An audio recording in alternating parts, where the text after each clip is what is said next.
তো এখানে একটি এইচপির বোর্ড দেখতে পাচ্ছেন। তো বোর্ডটি হচ্ছে শর্ট। তো এখানে দেখেন আমরা মিটারে অনলি 5 ভোল্ট দিয়ে রাখছি। যখন আমরা এখান থেকে পাওয়ার সুইচটি অন করি তখন দেখেন এখানে আমাদের 4 পয়েন্ট ভোল্টেজটা কমে যায় এবং অ্যাম্পিয়ারটা বেড়ে গেছে। তো এক্ষেত্রে আমরা জাস্ট এইভাবে মাদারবোর্ডে হাত দিয়ে দিয়ে কোন পাশে হিট হচ্ছে সেই জিনিসটা আমরা দেখি, দেখার ফলে অনেক সময় হিটটা পাওয়া যায়। তো আমরা হিটটা পাইছি সেটা হচ্ছে একেবারে এই চার্জিং যে পোর্ট আছে এই চার্জিং পোর্টের গোড়ায়। তো ফল্ট বের করতে গিয়ে আমরা যখন দেখলাম যে বিভিন্ন ধরনের ক্যাপাসিটর আছে, তারপরে হচ্ছে আমরা এখানে সিএলআর আছে, এই সিএলআর পর্যন্ত কোনো প্রকার শর্ট নাই। ওকে, দেখেন আমরা দেখাই, সিএলআর পর্যন্ত আমাদের মিটারে কোনো শর্ট নাই। ওকে, এখানে আমরা দেখতে পাচ্ছি যে সিএলআর পর্যন্ত কোনো শর্ট নাই। তারপর ফার্স্ট মসফেটেও সেকেন্ড মসফেটের আউটপুটে কোনো শর্ট নাই। তারপরে সেকেন্ড মসফেটের ইনপুটেও কোনো শর্ট নাই।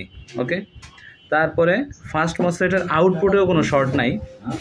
তারপরে দেখেন ফার্স্ট মসফেটের ইনপুটে শর্ট। ওকে, তার মানে আমাদের ফার্স্ট মসফেট পার হতেই পারে নাই, ভোল্টেজটা আমাদের ফার্স্ট মসফেট পার হতেই পারে নাই। তো সেক্ষেত্রে আমরা এইখানে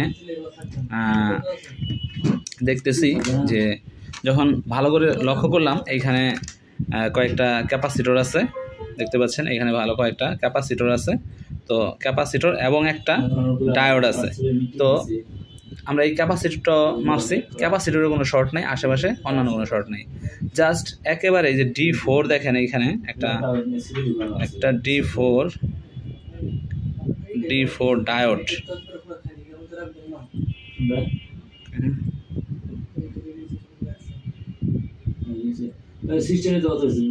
D4 ডায়োডটা এটা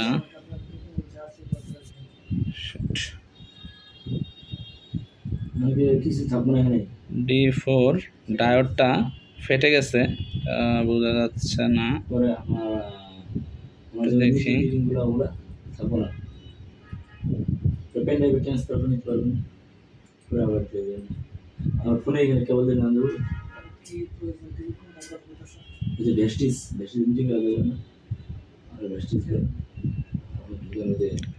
যাই হোক আমার ক্যামেরায় আসতেছে না।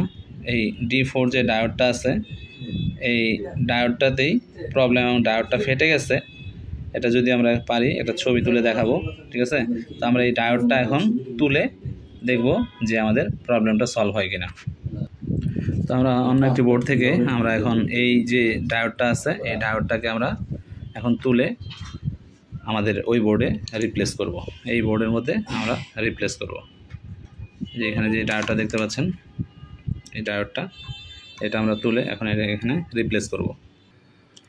তো এখন দেখেন আমাদের ডায়োডটা চেঞ্জ করার পরে এখন কিন্তু এই যে ফার্স্ট মসফেটে কোনো শর্ট নাই, ফার্স্ট মসফেটে কোনো প্রকার শর্ট নাই। ওকে, আর আমরা এই যে এখানে ডায়োডটা চেঞ্জ করছি, এই পাশে দেখাই, এই যে ডায়োডটা আমরা অলরেডি চেঞ্জ করে দিয়েছি। এখন আমরা ভোল্টেজ দিয়ে দেখব। এখানে আমরা এখন 20 ভোল্ট করে নিই, 20 বা 21 সমস্যা নাই।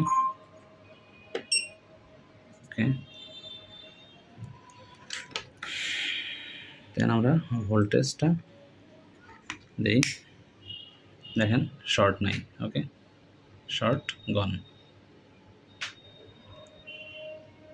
যাই হোক এখানে 42 চলে আসছে। আমরা পাওয়ারটা দিয়ে দেখতে হবে আমাদের যে পাওয়ার আসে কি না।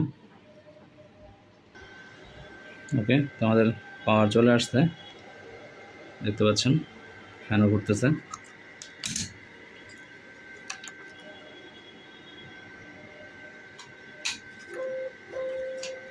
র্যাম লাগালে ডিসপ্লে আসবে। Everything is okay, thank you. তো আমাদের বোর্ডটি রান করার পরেও আবার এখন প্রবলেম করতেছে। একবার অন হয়েছে, দুইবার অন হয়েছে, বাট এখন কিন্তু আর অন হচ্ছে না। তো অন না হওয়ার কারণ এইখানে দেখেন আবার ভ্যালু, অ্যাম্পিয়ারের ভ্যালু কিন্তু অনেক উঠে গেছে। তো এইখানে আমরা যে বিষয়টা পাইছি সেটা হচ্ছে যে এখানে দেখেন একটা ক্যাপাসিটর দেখতে পাচ্ছেন, এই ক্যাপাসিটরটা এবং এই ক্যাপাসিটরটা এই যে এখান থেকে ওঠানো, এই ক্যাপাসিটরটার এখানে প্রপারলি বোথ সাইডেই শর্ট দেখাচ্ছে। তাহলে দেখাই 0 আমাদের যে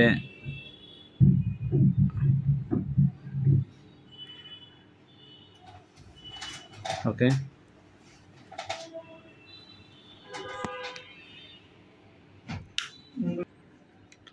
তো দেখেন এটা এখন বোথ সাইডেই শর্ট দেখাচ্ছে। ওকে, ওই সময় আমাদের পাওয়ার এখানে দেওয়া ছিল বিধায় এখানে কিছু অ্যাম্পিয়ার দেখাইছে। তো এখন আমি যখন আমাদের পাওয়ার অফ করে দিছি তখন কিন্তু প্রপারলি শর্ট। এক পাশ হচ্ছে আইসির সাইড আর আরেক পাশ হচ্ছে অন্য সাইড আর কি। তো আউটপুট হয়তো বা গ্রাউন্ড হইতে পারে, বাট আইসির পাশে আমরা গ্রাউন্ড পাচ্ছি। তো এটা আমরা স্কিমেটিকে দেখব যে আসলে এটার মধ্যে কি এই পাশে শর্ট আছে কি নাই, আইসির পাশে শর্ট আছে কি নাই। তো আমরা একটু স্কিমেটিকটা দেখে আসি। তো আমরা এখানে যে শর্টটা পাইছি সেটা হচ্ছে যে এখানে দেখেন, এখানে হচ্ছে 8 নাম্বার পিনের শর্ট। তো 8 নাম্বার পিনের একটা ক্যাপাসিটরে হচ্ছে গ্রাউন্ড আছে আর আরেক পাশে এলডিও 3 ভোল্ট আছে। ওকে, তো আমাদের আইসির সাইডে শর্ট দেখাচ্ছে। তো আমরা এখন আইসিটা চেঞ্জ করে দেখব যে আমাদের শর্টটা যায় কি না। তো এখন আমরা একটা নতুন আইসি রিপ্লেস করব। আমরা আইসিটা নিয়ে নিছি আর এখানে পুরনো আইসিটা খোলা আছে। এখানে আইসিটা চেঞ্জ করার পরেও কিন্তু আমাদের শর্ট যায় নাই, তার মানে এলডিও শর্ট আছে। ওকে, এখানে 0 দেখাচ্ছে, তার মানে আমাদের এলডিওর যে আমরা 3 ভোল্ট দেখছি তাহলে এলডিওতে শর্ট আছে। এলডিওর আন্ডারে যারা যারা আছে তারা কেউ কেউ শর্ট হইতে পারে, সেই কম্পোনেন্টগুলো শর্ট হইতে পারে। তো এলডিওতে কারা কারা কানেক্টেড আছে সেই জিনিসটা আমাদেরকে দেখতে হবে। এখানে আইও হতে পারে, তারপরে অনেক সময় পাওয়ারেও যায়, তারপরে হচ্ছে দেখি তাহলে এখানে আমি খুঁজে দেখি যে কোথায় কোথায় এই এলডিও শর্টটা 3 ভোল্ট ভিএলটা যায়। অথবা তো ভোল্টেজ ইনজেক্ট করে আমরা যেটা পাইছি সেটা হচ্ছে যে আমাদের যে আইও আছে এই পাশে এই আইওটা প্রচণ্ড হিট হয়ে যাচ্ছে।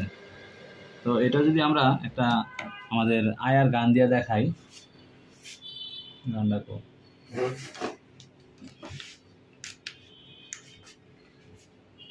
33.5 হচ্ছে আমাদের রুম টেম্পারেচার, আর আমাদের আয়োর রুম টেম্পারেচার দেখাই 33.7। এটা আরও বেশি হিট হয় 33.9। ওকে, আমরা আরেকবার দেখাই হিট করে। এখানে যখন আমরা ভোল্টেজ ইনজেক্ট করতেছি আমাদের ডিসি মিটারটা আমরা একটু লক্ষ্য করি, ওইখানে ভোল্টেজ 1 ভোল্ট দিছি এবং অ্যাম্পিয়ারটা দেখেন অনেক হাই হয়ে গেছে। আর আমরা এখন এটার হিটটা দেখাই,